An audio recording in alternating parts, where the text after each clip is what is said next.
Staff Sergeant Maria Santos adjusted her body armor one final time as the convoy prepared to roll out from forward operating base Liberty. The Iraqi sun was already blazing at 0800 hours, promising another scorching day in Fallujah. She had been deployed for 8 months now, serving as a military intelligence specialist with the 1st Infantry Division. At 26, Maria had already completed 2 tours in Afghanistan, but Iraq felt different. The tension here was thicker, more unpredictable. The convoy consisted of 4 heavily armored Humvees carrying supplies and personnel to a remote outpost near the city's eastern edge. Maria's vehicle was the second in line, packed with communications equipment and 3 other soldiers. Corporal Jackson sat across from her, nervously checking his rifle for the 3rd time. Private First Class Williams was behind the driver, trying to catch some sleep despite the vehicle's constant rumbling. The driver, Sergeant Thompson, had done this route dozens of times and knew every pothole and danger zone. As they left the relative safety of the base, Maria felt the familiar knot in her stomach. No matter how many missions she had completed, the anxiety never fully disappeared. The streets of Fallujah had claimed too many American lives, and everyone knew that any routine patrol could turn deadly in seconds.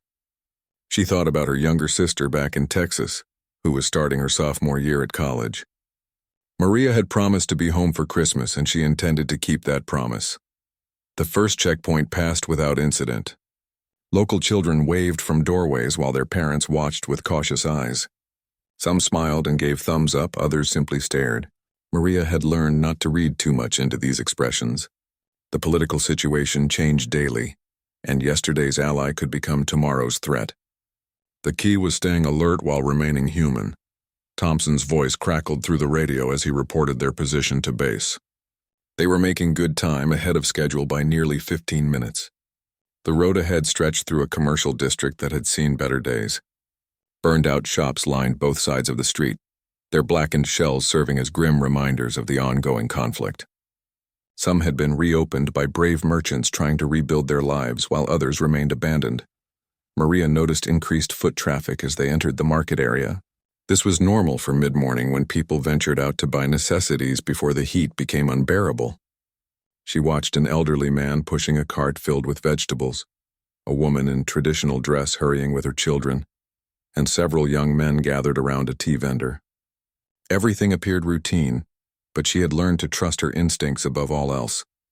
The radio chattered with updates from other units operating in the area. An IED had been discovered and safely detonated 2 kilometers north of their position. A suspected insurgent cell had been spotted in a different sector. The war continued its deadly dance all around them, but for now their small piece of it remained calm. Corporal Jackson finished his weapon check and pulled out a worn photograph of his girlfriend. He had been talking about proposing when he got home, and Maria had helped him pick out an engagement ring through an online catalog during one of their rare quiet evenings at the base. These small moments of normalcy helped all of them cope with the constant stress of deployment. Williams finally gave up trying to sleep and started reviewing intelligence reports on his tablet. The information was mostly routine updates about local tribal politics and economic conditions, but staying informed could make the difference between life and death. Knowledge was their best weapon against the unpredictable nature of urban warfare. Thompson slowed the convoy as they approached another intersection. An Iraqi police checkpoint had been established here recently, part of the ongoing effort to transfer security responsibilities to local forces. The officers waved them through with professional efficiency, another small sign that their mission was making progress. Building trust with local security forces was crucial for long-term stability in the region. As they continued through the city, Maria reflected on how much Fallujah had changed since her arrival. The first months had been incredibly violent, with daily attacks and constant danger. Gradually, things had improved as military operations succeeded in driving out the most dangerous insurgent groups. Markets had reopened, schools were functioning again, and families were beginning to rebuild their lives. But the calm was always fragile. Intelligence reports warned of new threats emerging regularly. Foreign fighters continued to infiltrate the area, bringing money, weapons, and extremist ideology. Local grievances could explode into violence with little warning. The work they were doing was important, but everyone knew how quickly the situation could deteriorate. The convoy passed a school where children were playing during their morning break. Their laughter carried over the noise of the engines, a sound that reminded all the soldiers why they were there. These kids deserved a chance to grow up in peace, to attend school without fear, to dream about their futures instead of worrying about survival. That hope kept Maria going during the darkest moments of deployment. Thompson's voice came through the radio again, updating their estimated arrival time at the outpost. They were still making good progress with only about 30 minutes remaining in their journey. The most dangerous part of the route lay ahead, where the road passed through an area that had seen several recent attacks. Everyone in the convoy knew this, and the mood became more serious as they prepared for the final stretch. Maria checked her own equipment one more time, ensuring her radio was working properly, and her ammunition was easily accessible. She had served with distinction throughout her military career, earning commendations for her intelligence work and leadership under pressure. Her commanders trusted her judgment, and her fellow soldiers looked to her for guidance during difficult situations. The sun climbed higher in the sky, and the temperature inside the armored vehicle continued to rise despite the air conditioning system working at full capacity. Everyone was sweating now, a combination of heat and adrenaline as they entered the most hazardous portion of their mission. The next few kilometers would determine whether this routine supply run remained routine or became something far more dangerous. The first shot shattered the morning stillness like thunder. Maria heard the distinctive crack of a sniper rifle an instant before Thompson shouted into the radio that they were taking fire. The convoy immediately executed emergency procedures, with each vehicle accelerating while drivers searched for cover. The careful formation they had maintained suddenly transformed into a desperate race for survival. Maria's training took over as bullets began pinging off their armored hull.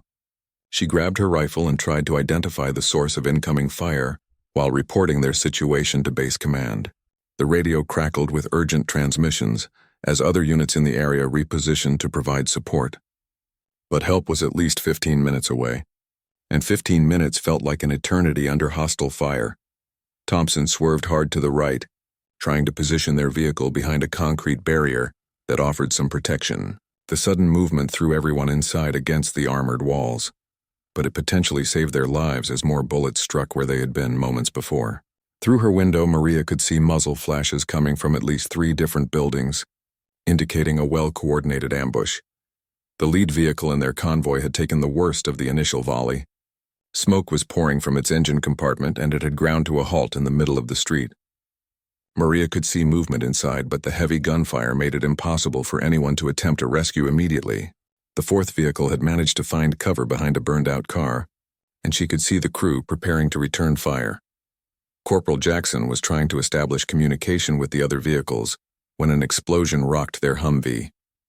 An RPG had struck the concrete barrier they were hiding behind, showering them with debris and temporarily deafening everyone inside. Maria's ears were ringing, but she forced herself to focus on the tactical situation. They were pinned down in a kill zone with limited options for escape or maneuver. Thompson was bleeding from a cut on his forehead where flying concrete had struck him, but he remained at the driver's position, ready to move when ordered. Williams had managed to get his machine gun into position and was laying down suppressive fire toward the largest concentration of enemy fighters. The steady rhythm of his weapon provided some relief from the incoming rounds, but Maria knew their ammunition would not last forever. The enemy fire was coming from multiple stories of several buildings, indicating the attackers had planned this ambush carefully. They had chosen a location where the convoy would be forced to slow down, with good fields of fire and multiple escape routes for themselves. This was not a random attack by opportunistic insurgents, but a calculated operation by experienced fighters. Maria keyed her radio and began calling in a detailed situation report to the Tactical Operations Center. She provided precise coordinates for the enemy positions she had identified and requested immediate air support. The calm professionalism in her voice belied the chaos surrounding her, a testament to her extensive training and combat experience. Every piece of information she transmitted could be crucial for the rescue operation being organized back at base. Another RPG streaked past their position, exploding against a building behind them and sending more debris raining down. The attackers were trying to bracket their position, walking their fire closer with each shot. Maria realized they needed to move soon or risk being overwhelmed by the concentrated assault. She began looking for alternative positions that might offer better protection. The radio crackled with an update from Base Command.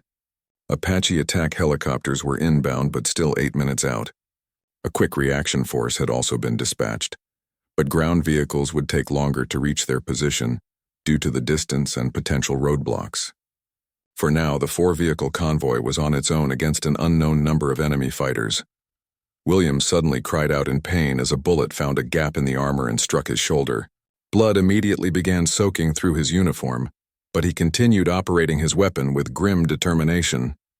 Maria quickly applied a field dressing to his wound, while continuing to monitor the radio traffic and coordinate their defense. The metallic taste of fear filled her mouth, but she pushed it aside to focus on keeping her team alive. Jackson spotted movement in a third-floor window and engaged the target with his rifle. His accurate fire forced the sniper to take cover, temporarily reducing the pressure on their position. But Maria could see more fighters moving between buildings, trying to flank their convoy from the east. The tactical situation was deteriorating rapidly, and they needed to break contact before being completely surrounded. Thompson revved the engine and looked back at Maria for orders. As the senior non-commissioned officer present, the decision of when and how to move fell to her. She studied the terrain ahead, looking for a route that would get them out of the kill zone while minimizing exposure to enemy fire. Every second of delay increased their danger, but a poorly planned movement could be suicidal. The sound of helicopters finally reached them, still distant but growing stronger. Maria felt a surge of hope as she realized air support was approaching ahead of schedule. The Apache crews would need time to assess the situation and identify targets, but their presence alone might be enough to force the attackers to withdraw. She keyed her radio to guide the aircraft to the most critical enemy positions. A massive explosion suddenly lit up one of the buildings where enemy fire had been heaviest. Maria watched through her scope as the entire third floor disappeared in smoke and debris. One of the Apache helicopters had engaged with its 30mm cannon, and the devastating effect was immediate. The volume of incoming fire decreased noticeably as surviving attackers sought better cover. But the enemy was not finished. Another RPG team had positioned itself to the south, and Maria watched in horror as they prepared to fire at the disabled lead vehicle. She tried to warn the crew over the radio, but static filled the channel. The rocket streaked across the street and struck the Humvee's rear section, causing a secondary explosion that sent flames shooting skyward. Maria knew she had to act immediately to save any survivors from the lead vehicle. She grabbed her medical kit and prepared to leave the relative safety of their position. Thompson started to protest, but she cut him off with a sharp command to be ready to provide covering fire. Jackson, despite his own wounds, insisted on accompanying her to help with any casualties they might find. The Apache helicopters were now directly overhead, their cannon fire systematically destroying the remaining enemy positions. But Maria could not wait for the area to be completely secure. People were dying in that burning vehicle, and every second of delay reduced their chances of survival. She took a deep breath, said a quick prayer, and prepared to sprint across the fire-swept street toward her fellow soldiers. Maria burst from cover with Jackson close behind her, sprinting across the exposed street toward the burning lead vehicle. The Apache helicopters continued their devastating attack overhead, but scattered rifle fire still cracked around them as surviving insurgents tried to stop their rescue attempt. Each step felt like an eternity as bullets whined past, kicking up small explosions of dust and concrete from the pavement. She reached the Humvee and immediately assessed the situation. The driver was unconscious but breathing, trapped by twisted metal from the RPG impact. The vehicle commander, Lieutenant Morrison, was conscious but had taken shrapnel to his legs and was losing blood rapidly. In the back seat, Specialist Rodriguez was alert and trying to free himself from the wreckage. While Private Martinez appeared to have suffered a serious head injury, Jackson provided security while Maria began her triage assessment. Lieutenant Morrison needed immediate medical attention to stop his bleeding, but the driver required extraction before she could properly treat him. Rodriguez seemed capable of movement despite some cuts and bruises, making him their best candidate to help with the rescue effort. Martinez's condition was more serious, requiring careful handling to prevent further injury. The heat from the burning engine compartment was becoming intense, and Maria knew they had limited time before the fire spread to the passenger area. She grabbed her combat knife and began cutting away the driver's restraints, while Jackson and Rodriguez worked to bend back the twisted door frame. The metal was hot to the touch and sharp edges threatened to cause additional injuries, but they had no choice except to continue working. Sniper fire suddenly intensified from a building the helicopters had not yet engaged. Maria heard the distinctive whip crack of bullets passing close to her head as she worked to free the trapped driver. One round struck the vehicle's frame inches from her hand, sending sparks flying and reminding her how exposed they remained despite the air support overhead. She forced herself to focus on the medical emergency while trusting Jackson to handle their security. Rodriguez managed to crawl out of the wreckage and immediately began helping with the extraction effort.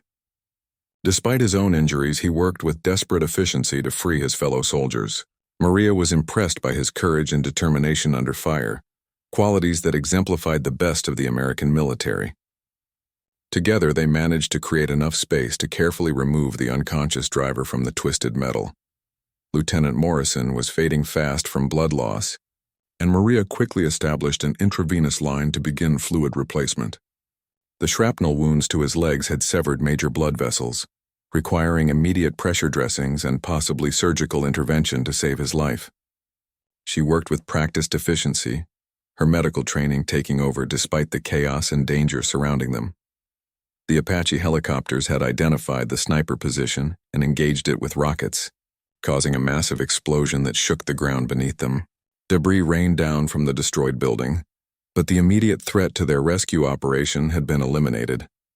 Maria felt a moment of relief as the volume of incoming fire decreased significantly, allowing them to focus on treating the wounded.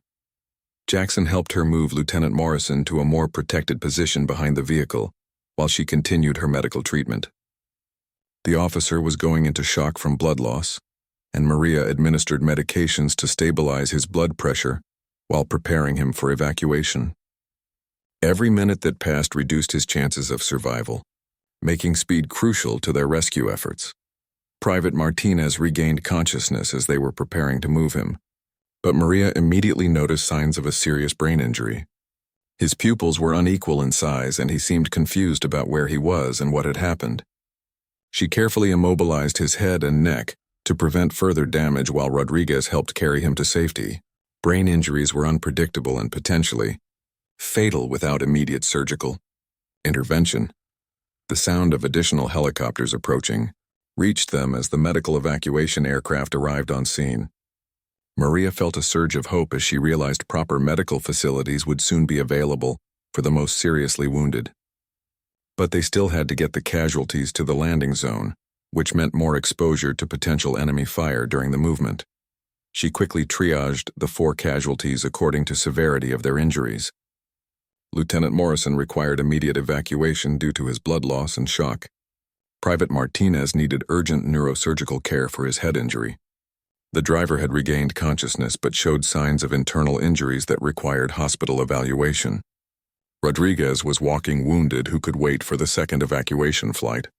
Sergeant Thompson had repositioned their Humvee to provide better cover for the medical evacuation, and Williams continued to provide security despite his own shoulder wound. The teamwork and dedication displayed by every member of their unit exemplified the training and esprit de corps that made American forces so effective in combat situations. No one was willing to abandon their fellow soldiers regardless of the personal risk involved. Maria coordinated with the medical evacuation crew via radio to establish the best approach route for the helicopters. The landing zone would be partially exposed to potential sniper fire, but the Apache gunships had suppressed most of the enemy resistance in the immediate area. She provided detailed information about each casualty's condition to help the medical crew prepare for treatment during flight. As the medical helicopter touched down, Maria and her team began moving the wounded toward the aircraft. Lieutenant Morrison was loaded first, followed immediately by Private Martinez.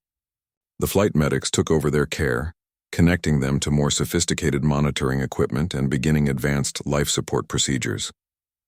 Maria felt a mixture of relief and anxiety as she watched the helicopter lift off with her fellow soldiers. The second medical helicopter was already approaching for Rodriguez and the driver. Maria quickly updated the flight crew on their conditions and helped load them aboard. Both men would survive their injuries, but they faced long recovery periods before returning to duty. As the aircraft disappeared toward the main base hospital, Maria realized that her small team had successfully completed an impossible rescue under devastating fire. But the mission was not over. Intelligence reports indicated that additional enemy forces were moving toward their position, possibly planning a second attack. The convoy still needed to reach their destination, and Maria knew that the ambush had been only the beginning of what would prove to be the longest day of her military career. She checked her ammunition and prepared for whatever came next. The relative quiet following the medical evacuation lasted only 12 minutes before enemy forces launched their second coordinated attack. Maria was checking ammunition supplies when Thompson spotted movement in buildings to the west, the opposite direction from their original ambush. The insurgents had regrouped and repositioned while the convoy focused on rescuing wounded soldiers, demonstrating tactical sophistication that worried her greatly. This time, the attack began with mortar rounds impacting around their position. The first explosion landed 50 meters away, sending shrapnel clattering against their vehicles. Maria immediately recognized the deadly accuracy of the incoming fire and ordered everyone to seek better cover. The enemy had clearly observed their positions during the rescue operation and adjusted their targeting accordingly. Jackson, despite his earlier wounds, had established communication with a nearby Army patrol that was attempting to reach their location. But the reinforcing unit was encountering heavy resistance and roadblocks that would delay their arrival by at least 20 minutes. Maria realized they were essentially alone against a determined enemy force that seemed to have unlimited ammunition and excellent knowledge of local terrain. The mortar barrage intensified, with rounds impacting closer to their vehicles with each volley. Maria counted at least 6 separate impacts in rapid succession, indicating the enemy had multiple weapon systems targeting their position.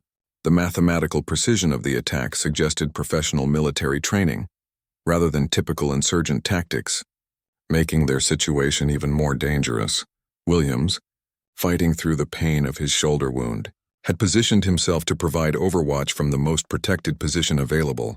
His machine gun remained their primary defensive weapon, but ammunition was becoming a critical concern. Each burst of suppressive fire brought them closer to the point where they would be defenseless against assault by enemy infantry. Through her binoculars, Maria observed at least 15 fighters moving between buildings in what appeared to be preparation for a ground assault. They moved with discipline and coordination that confirmed her suspicions about their professional training. Some carried advanced weapons, including RPGs and what appeared to be a recoilless rifle that could penetrate their vehicle. Armor with devastating effect, the Apache. Helicopters had been forced to withdraw for refueling and rearming, leaving the convoy temporarily without air support. Maria felt the weight of responsibility as she realized that keeping her remaining team alive now depended entirely on her tactical decisions.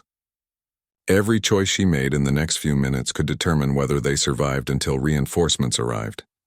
Thompson reported that their vehicle had suffered engine damage from shrapnel, reducing their mobility significantly. The other surviving Humvee was in better condition, but had lost its radio communications capability, making coordination between the two vehicles extremely difficult. Maria established hand signals with the other crew to maintain some level of tactical coordination. The enemy mortar fire suddenly shifted to impact behind their position, and Maria realized they were trying to cut off any retreat route. This suggested the insurgents intended to capture, rather than simply kill the American soldiers, possibly for propaganda purposes or prisoner exchange. The thought of being taken alive by these fighters motivated her to resist with even greater determination. Rodriguez had recovered sufficiently from his minor injuries to serve as a runner between the two vehicles. Despite the obvious danger, he volunteered to maintain communication and coordinate their defensive efforts. His courage under fire impressed Maria and reminded her why she was proud to serve alongside such dedicated soldiers. Leadership emerged naturally in combat situations regardless of rank or position. A new sound reached them as enemy fighters began using loudspeakers to broadcast demands for surrender in broken English. The psychological warfare tactic was designed to weaken their resolve and create doubt about their chances of survival. Maria instructed her team to ignore the propaganda and focus on their defensive preparations while they waited for promised reinforcements to arrive. The enemy ground Assault began with covering fire from multiple positions while assault teams moved through the rubble-strewn streets. Maria could see at least 8 fighters advancing from the east while another group approached from the south.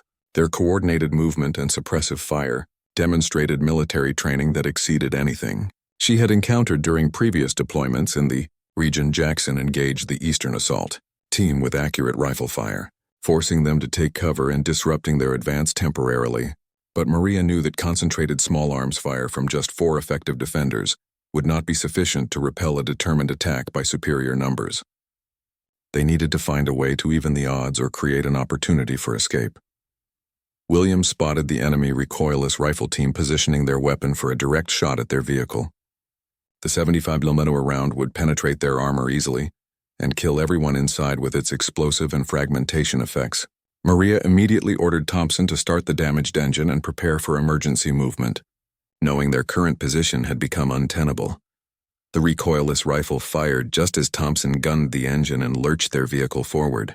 The round struck exactly where they had been positioned seconds earlier, creating a massive crater and confirming how close they had come to complete destruction.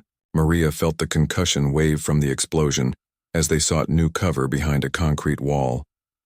Enemy small arms fire intensified as the fighters realized their primary target had escaped the killing blow.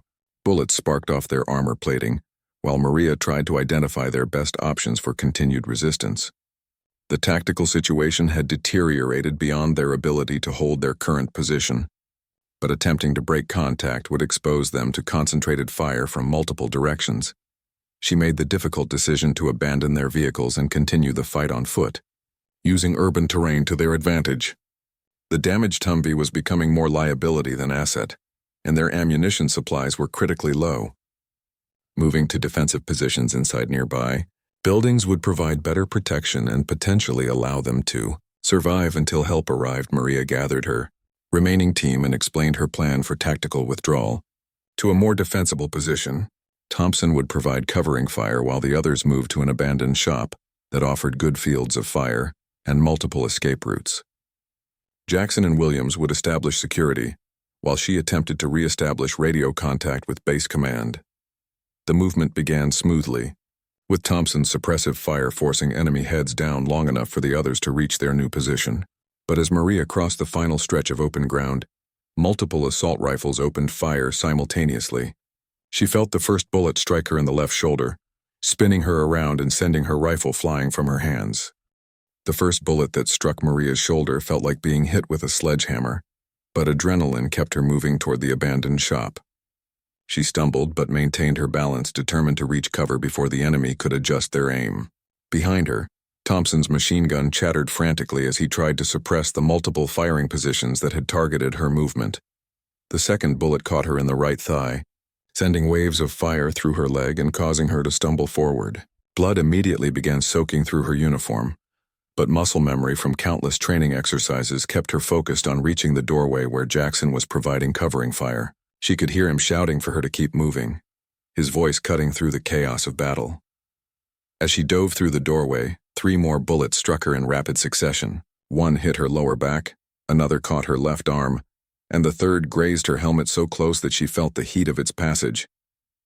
The impact against the concrete floor drove the air from her lungs. But she rolled away from the entrance as more rounds chewed chunks from the doorframe where she had been lying. Jackson immediately began applying pressure dressings to her wounds while Williams established defensive positions at the windows. Maria tried to assess her own condition through the shock and pain, recognizing that several of the bullet wounds were serious enough to be life-threatening without immediate medical attention. Blood was pooling beneath her and she could feel her strength beginning to ebb away. Thompson managed to fight his way into the building, dragging their remaining ammunition and communication equipment with him. His own wounds were superficial compared to Maria's condition, but everyone understood that their situation had become desperate. They were trapped in a building surrounded by enemy forces, with their leader seriously wounded and no immediate prospect of rescue. Maria forced herself to maintain command despite her deteriorating condition. She instructed Thompson to establish radio contact with any friendly forces in the area, while Jackson and Williams prepared defensive positions for the inevitable assault. The enemy fighters were regrouping outside, and she could hear them moving equipment and personnel for what would likely be their final attack. The sixth bullet found her as she tried to crawl to a better position near the radio. It struck her right shoulder, sending fresh waves of agony through her already battered body. The impact also damaged the radio equipment, leaving them completely cut off from outside communication. Maria realized they were now truly alone against overwhelming odds with no way to call for help. William spotted movement outside and engaged with his remaining ammunition. The enemy was testing their defenses, probing for weak points before committing to a full assault. But Maria could see that her team's ammunition was almost exhausted, and their defensive capability was diminishing with each exchange of gunfire. Time was running out for all of them. The seventh and eighth bullets came almost simultaneously as enemy fighters attempted to breach their position from two directions. Both rounds struck Maria in the torso, one puncturing her right lung and the other causing severe abdominal trauma. She gasped for air that wouldn't come properly. Tasting blood and knowing that her injuries were now almost certainly fatal without surgical intervention, Jackson was crying as he tried to stop the bleeding from her newest wounds. But there were simply too many injuries for field treatment to be effective. Maria could see the despair in his eyes as he realized their situation was hopeless. She summoned her remaining strength to give what might be her final orders. Instructing her team to conserve ammunition for the enemies, Assault Thompson had found a partially functioning radio and was attempting to broadcast a final situation report to any station that might be listening. His voice carried across the airwaves describing their location and desperate circumstances, requesting immediate assistance for wounded personnel. But static was the only response, suggesting that either no one was in range or enemy jamming was preventing communication. The ninth bullet struck Maria in the left leg as she tried to reposition herself to provide better leadership for her team's final stand. The wound was less critical than her previous injuries, but it added to the cumulative trauma that was slowly draining her life away. She could feel consciousness beginning to slip as blood loss took its toll on her already weakened body. Enemy fighters were now moving closer to the building, preparing for their final assault. Maria could hear their voices outside as they coordinated their attack plan. She estimated at least 20 fighters surrounding their position, far more than her wounded team could possibly repel. Yet none of her soldiers showed any inclination to surrender, preferring to fight to the end rather than face capture. Williams ran out of ammunition and switched to his sidearm, knowing that the small caliber rounds would be relatively ineffective against body armor, but he continued to engage targets whenever they appeared, determined to make the enemy pay for every inch of ground. His courage inspired the others to maintain their resistance despite the hopeless tactical situation. The 10th bullet found Maria as she attempted to crawl toward a fallen rifle, striking her in the left shoulder and adding to the devastating collection of wounds she had already sustained. Pain was becoming a constant companion that threatened to overwhelm her consciousness, but she fought to remain alert enough to lead her team through their final moments. Jackson was down to his last magazine when the 11th bullet struck Maria in the right side of her chest. The impact felt different from the others, somehow more final and devastating. She could feel something vital had been damaged, and breathing became even more difficult than before. Blood filled her mouth as she tried to speak, making communication nearly impossible. Enemy fighters were now at the doorway, and Thompson raised his hands in surrender as overwhelming firepower made further resistance suicidal. Maria tried to order her team to continue fighting, but no words would come from her damaged throat. She watched helplessly as enemy soldiers flooded into their defensive position, weapons trained on her surviving team members. The last thing Maria remembered before losing consciousness was the sound of helicopters in the distance.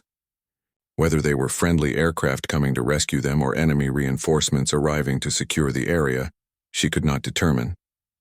Darkness closed over her as 11 bullet wounds finally overcame her body's ability to function, and she slipped into what everyone assumed would be her final sleep. The SEAL Team 6 operators moved through the abandoned district of Fallujah like shadows in the pre-dawn darkness, their night vision equipment turning the rubble-strewn streets into a green-tinted landscape of tactical opportunities and deadly threats. Lieutenant Commander Jake Morrison led the 8-man team on what intelligence suggested might be their most challenging rescue mission in Iraq. Somewhere in this maze of destroyed buildings, American soldiers were being held captive. 48 hours had passed since Staff Sergeant Maria Santos and her team had disappeared during the ambush. Satellite imagery and intercepted communications indicated they were being held in a compound approximately 2 kilometers from where their convoy had been attacked. The intelligence was fragmentary and uncertain, but it represented the only hope for bringing the missing soldiers home alive. Morrison's team had inserted by helicopter 5 kilometers away, then moved on foot through terrain that had been contested between American forces and insurgents for months. Every building could conceal snipers. Every pile of rubble might hide improvised explosive devices. The SEAL operators moved with practiced efficiency, communicating through hand signals and maintaining perfect noise discipline as they approached their objective. The compound was a 2-story concrete structure that had once housed a small manufacturing business. Intelligence analysts believed it was now being used as a detention facility and weapons cache by the same insurgent cell responsible for the convoy ambush. Thermal imaging from overhead surveillance had detected multiple heat signatures inside the building, but distinguishing between captors and prisoners remained impossible. Petty Officer First Class Rodriguez, the team's medic, carried additional trauma supplies based on reports that at least one of the missing soldiers had been critically wounded during the firefight. The likelihood of finding anyone alive after 48 hours of captivity was statistically small, but SEAL teams never abandoned hope until they had confirmed the fate of missing personnel through direct observation. The building's external security consisted of 3 guards armed with assault rifles and rocket-propelled grenades. Morrison watched them through his scope for 20 minutes, noting their patrol patterns and identifying windows of opportunity for silent elimination. The guards appeared professionally trained but complacent, suggesting they felt secure in their temporary fortress. Chief Petty Officer Thompson moved into position with his suppressed rifle, acquiring targets and waiting for Morrison's signal to begin the assault. The other team members had established overwatch positions and prepared to breach the building from multiple directions simultaneously. Every aspect of the operation had been rehearsed countless times during their preparation for deployment. The assault began at exactly 0347 hours with Thompson's precise elimination of the external guards. The suppressed rifle made virtually no sound, and the guards dropped without alerting anyone inside the building. Morrison immediately led his team forward, breaching the front entrance while other operators secured the rear and side approaches to prevent enemy escape. Inside the building, Morrison encountered 2 insurgents armed with AK-47 rifles who were guarding what appeared to be a storage area. Both men died instantly from precisely aimed shots before they could raise an alarm or threaten any prisoners who might be held elsewhere in the compound. The SEALs moved through each room systematically, clearing threats and searching for the missing American soldiers. Rodriguez found Jackson and Williams locked in a small room on the 2nd floor. Both men were wounded but conscious, and they immediately provided information about Maria's condition and approximate location within the building. According to their account, she had been unconscious for most of their captivity and might already be dead from her extensive injuries. But the SEALs refused to abandon hope until they had visual confirmation. Thompson discovered Thompson and another wounded soldier in a basement area that had been converted into a makeshift prison. Both men were dehydrated and showed signs of abuse, but they were capable of movement with assistance. They confirmed that Maria was being held separately in a room where their captors had been attempting to provide minimal medical treatment to keep her alive for propaganda purposes. Morrison found Maria in a corner room that reeked of infection and desperation. She lay motionless on a filthy mattress, her uniform cut away to reveal 11 separate bullet wounds in various stages of attempted treatment. Her breathing was shallow and irregular, and her skin had taken on the grayish pallor that indicated massive blood loss and systemic shock. Rodriguez immediately knelt beside her to assess her condition. The medic's initial examination revealed that Maria was barely alive, surviving on pure determination and the minimal medical care her captors had provided to keep her breathing. Several of the bullet wounds had become infected, and she was running a dangerous fever that indicated sepsis was setting in. Without immediate surgical intervention and massive transfusions, she would not survive another few hours. Rodriguez quickly established an intravenous line and began administering fluids and antibiotics, while Morrison coordinated the extraction plan. Maria's condition was too critical for transport over rough terrain, so they needed to call for immediate medical evacuation directly from the compound. The risk of exposing the helicopter to enemy fire was significant, but it represented her only chance for survival. As Rodriguez worked to stabilize Maria's vital signs, she suddenly opened her eyes and tried to speak. Her voice was barely a whisper, but she managed to communicate that additional insurgents were expected to return to the compound within hours. This intelligence changed the tactical situation dramatically, as the SEAL team needed to complete their extraction before being overwhelmed by superior numbers. Morrison made the decision to establish a defensive perimeter around the compound.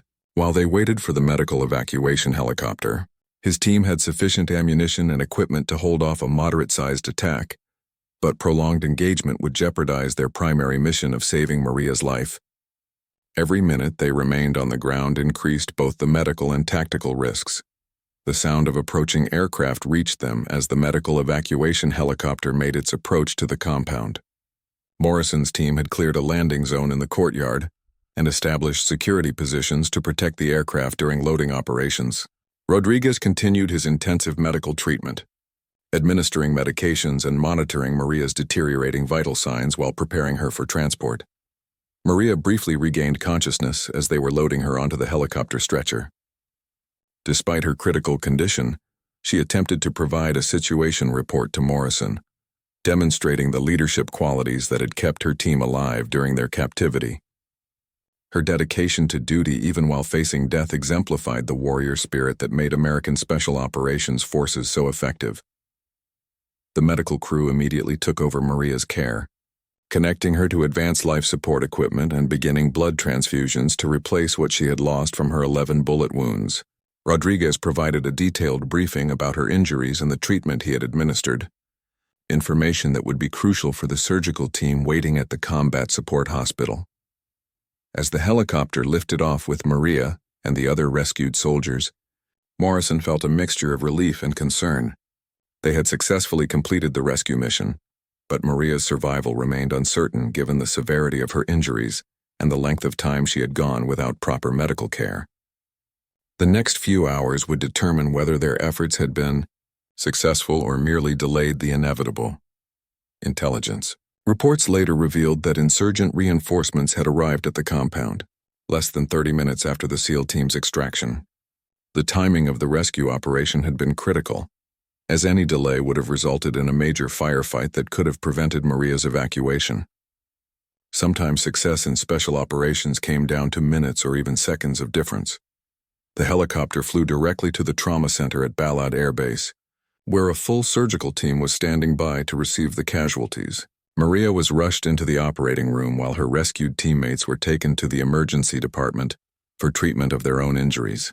All 4 soldiers were now receiving the medical care they desperately needed. Rodriguez had managed to keep Maria alive during the critical period between rescue and arrival at definitive medical care. His field treatment had been the difference between life and death, buying precious time for her body to hang on until surgeons could repair the damage from 11 bullet wounds. The combination of medical skill and tactical excellence had achieved what seemed impossible just hours earlier.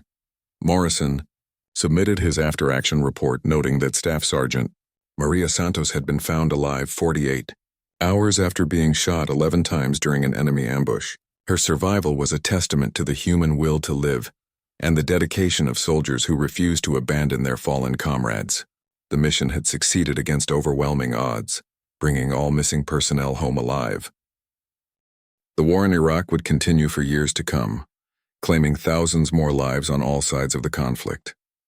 But for one SEAL team and one Army intelligence specialist, this single mission represented victory over death itself.